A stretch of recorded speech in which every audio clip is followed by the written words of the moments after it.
La coalition des syndicats du secteur éducation-formation de Côte d'Ivoire, COSEFSI, projette une grève à compter de ce mardi 14 mai. La COSEFSI secteur éducation-formation Côte d'Ivoire a depuis le mois de novembre entamé une lutte pour revendiquer 5 points.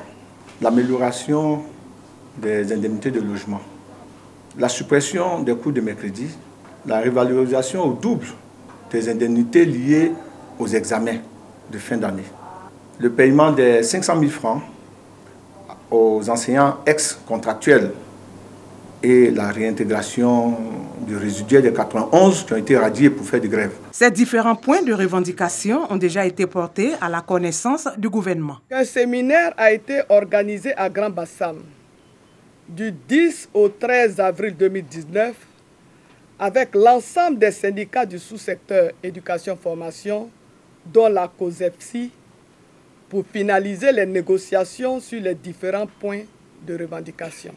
Les conclusions de ce séminaire sont sur la table du gouvernement qui est en train de les examiner afin d'y apporter des réponses. Par ailleurs, la ministre Kandia Camara met en garde tous les enseignants sur l'observation de ce mot d'ordre de grève. Tous ceux qui se mettront en grève, nous allons considérer que ce sont des hommes et des femmes qui ne veulent plus être dans le corps des enseignants. Nous allons estimer que ce sont des gens qui n'ont plus leur place ici. Ce ne sont pas des éducateurs, ce ne sont pas des formateurs. Ils ont d'autres décès, ils ont d'autres objectifs. Ils n'ont plus leur place ici. Donc à la suite de cette grève, non seulement, évidemment, il y aura des ponctions sur des salaires parce qu'on est payé pour un salaire effectué. Quand on ne travaille pas, on n'a pas de salaire. Mais je veux purement et simplement les remettre à la disposition de la fonction publique. Du fait des perturbations engendrées par les grèves, un réaménagement a été adopté. Il s'agit du découpage de l'année scolaire en 2 semestres et les examens du CEPE prévus pour se dérouler le 5 juin prochain auront lieu finalement le 1er juillet. Les dates des autres examens restent inchangées. Djekanou ou encore au pied de l'arbre Djeka en langue baoulée, à 15 km à l'ouest de Toumoudi, le chef-lieu de la région du Bélier. Ici, tout y est et tout est moderne. Marché, foyer, complexe hôtelier, hôpital, lycée, brigade de gendarmerie, bref, à chaque infrastructure, ses logements de personnel. Mais particularité, ces réalisations ont un et unique nom, Aboulaye Diallo. Aboulaye Diallo, c'est le grand bâtisseur, l'homme qui a une vision futuriste, a pu bâtir un petit village transformé en sous-préfecture, en commune, puis en département. Il a fait beaucoup de choses. Exemple, l'hôpital, que tout le monde a bénéficié aujourd'hui.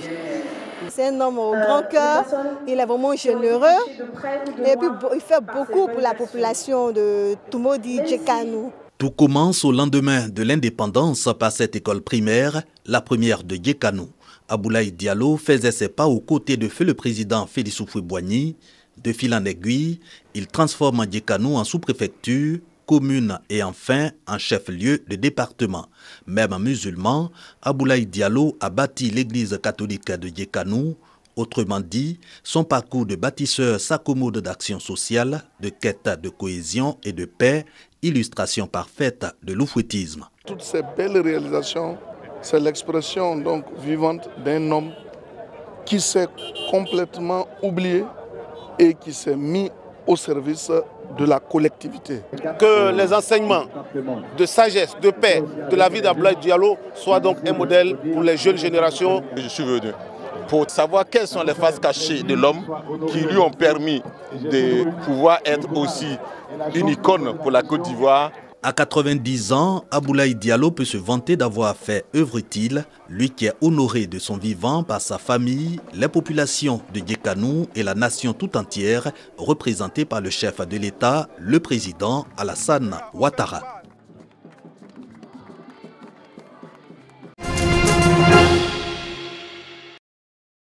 Moment de jeûne et de piété, le Ramadan est aussi un mois de partage.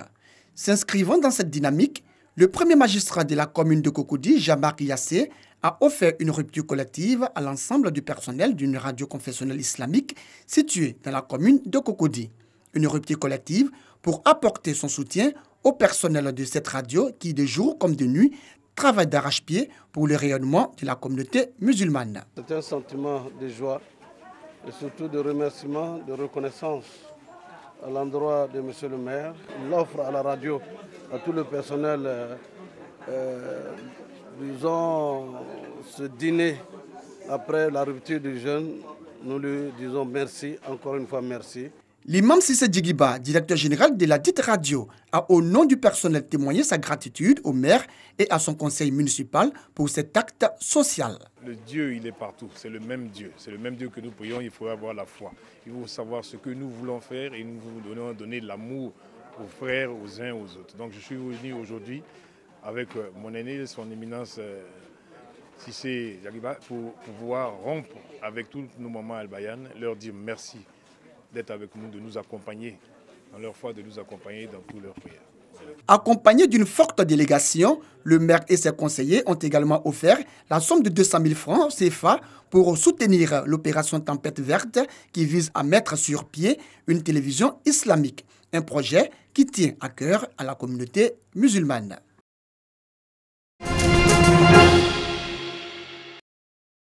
Arc de triomphe, tenue de guerre, la Misse Sainte Jeanne d'Arc de la paroisse catholique du Sacré-Cœur de Grand-Bassam illustre le courage et la détermination de la pucelle d'Orléans. La combattante française des années 1412-1431, accompagnée de fanfares et de ses soldats, a été célébrée pour avoir libéré la France des troupes militaires anglaises. Dès l'âge de 13 ans, a reçu des révélations et à 17 ans, a combattu pour délivrer la France. La femme chrétienne qui fait partie de l'association Sainte-Jeanne d'Arc doit adopter un comportement de piété d'abord, de fraternité, de soumission, de respect, de considération à l'égard des uns et des autres et surtout de partage. Avec Jésus, c'est toujours un combat et tu dois être toujours une battante comme Jeanne d'Arc pour remporter toujours la victoire. Depuis 1895, où la première église catholique a été créée en Côte d'Ivoire, la fête de la Sainte Jeanne d'Arc est célébrée chaque année. Un souvenir qui a bercé plus d'une enfance, mais qui reste une initiative à saluer. Il faut continuer à lutter. Il faut savoir se battre. Il ne faut pas se décourager devant les obstacles. Et c'est ce que nous retenons. Donc nous souhaitons à toutes ces femmes, et surtout dans leur slogan, Sainte Jeanne d'Arc, Dieu toujours premier servi. À travers Jeanne d'Arc, il faut que le chrétien, la chrétienne, membre de Jeanne d'Arc, soit une femme qui sait se battre et mettre Dieu au cœur de toutes les activités, de toutes les initiatives, toutes les entreprises. On a de bons souvenirs de l'époque, de l'existence de nos parents. Vous allez constater que quand Jeanne d'Arc passe dans le quartier France, toutes les mamans, même celles qui n'arrivent pas à marcher, vont tout faire pour venir devant la porte pour voir Jeanne d'Arc. C'est pour vous dire, on a un sentiment de joie de pouvoir revivre cet événement. Né en 1412 à Domremy, en Lorraine, et exécuté le 31 mai 1431 pour avoir conduit les Français au combat contre les envahisseurs anglais, Sainte Jeanne d'Arc incarne aujourd'hui le symbole de courage et un modèle à suivre par les femmes catholiques de Côte d'Ivoire et du monde entier.